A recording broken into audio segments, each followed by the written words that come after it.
Hey there, I'm Apple Creator with Investing Simple. In today's video, I'm going to be providing you with a full walkthrough of how to transfer your assets from Robinhood to Webull. We're going to dive into my phone. I'm going to give you an entire step-by-step process that you can follow to do this very easily, safely, and securely. Now, Robinhood is a great platform for beginner investors, but as you get more advanced, as you learn more, and as you need more resources, data, tools, etc. to make your trading decisions, you're going to want to move to a more advanced trading platform, and Webull is one of the best out there. So for many investors, this process is a bit of an upgrade because you're going to be getting access to a lot more features that you don't get on Robinhood. And side note, we have a full video comparing these two brokerage platforms up here that you can check out and get the full scoop. But now let's dive into the process. All right, so the first step in the process is to gather the necessary information from Robinhood. So here we are in my Robinhood app. I'm going to show you exactly where the info is that you're going to need to find. So basically, the only thing you're going to need from Robinhood is to find your account number. And how you find that is very easy. We're going to tap on this little avatar guy in the corner here. We're going to tap on the three lines up in the top corner,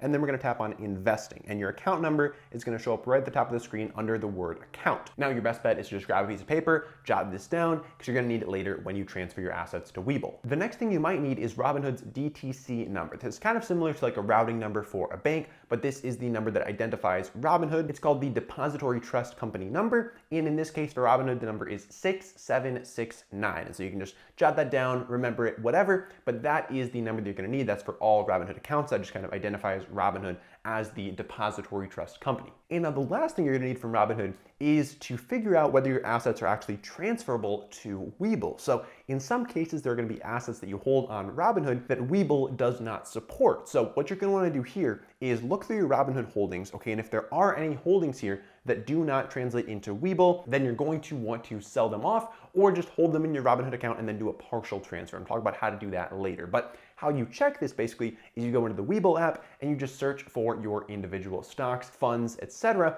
to make sure that they're actually offered there. So in most cases, most of the stuff is going to be offered, but if you're holding anything that's like very small, maybe some kind of penny stock or fund that isn't very large, then you might run into issues. So if you have anything that you think might not work, make sure to search that up on Webull before you start your transfer. But now that we've got that info from Robinhood, we can move over to the Webull app and start initiating our transfer. All right, so here we are in our Webull account, and it is super easy to get that transfer initiated. So when we're on our main screen here, we can just tap on the transfer button and we can say transfer stocks into Webull.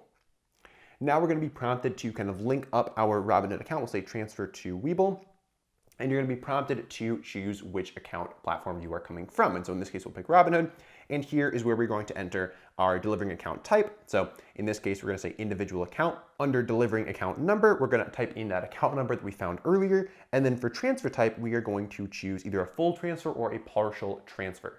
In the case of a full transfer, what's going to happen is all of your stocks, ETFs, etc. are going to be transferred over to your Webull account, and then your Robinhood account is going to be closed. In the case of a partial transfer, only some of your assets will be transferred. You'll get to select which ones those are, and your Robinhood account will remain open. In general, if you are going to be moving from Robinhood to Webull, it's probably going to be best to do a complete transfer, but if there are any assets like we mentioned earlier that do not transfer to Webull, then it might make sense to do a partial transfer and leave the assets that you can't transfer with Robinhood if you don't want to sell those yet. Now, I realize that transferring your assets from one brokerage to another could be a process that evokes some anxiety because you could be potentially moving your whole life savings here. And so let's go over some of the details that you need to be aware of that'll give you some more confidence that you know what you're doing and that you know exactly what is going on here. Now, when it comes to Webull, there's a couple transfer facts that you want to keep in mind here. The first of which is that you need to have at least $500 in order to perform a transfer on Webull, whether a partial or a complete transfer. If you have less than $500, they're not going to allow you to do that. And that's kind of for your benefit because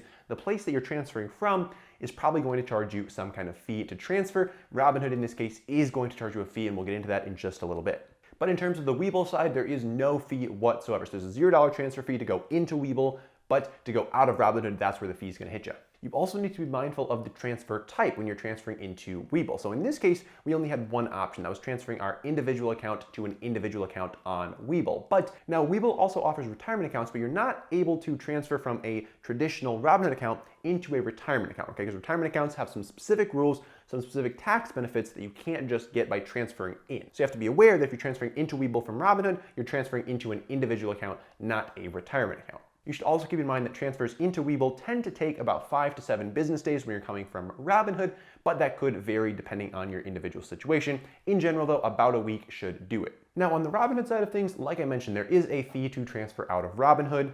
That is going to be a $75 fee regardless of whether it is a full transfer or a partial transfer. Now it is possible to kind of get around the fee if you do want to sell your assets, take the cash, put it into a Webull account, but that could trigger some tax implications. So you're gonna wanna do some real thinking on that and kind of crunch the numbers yourself before you decide whether it makes sense to do that. If you've got a relatively small account, it might make sense to do that to avoid the $75 fee because you can transfer your assets out for free, transfer them into Webull for free.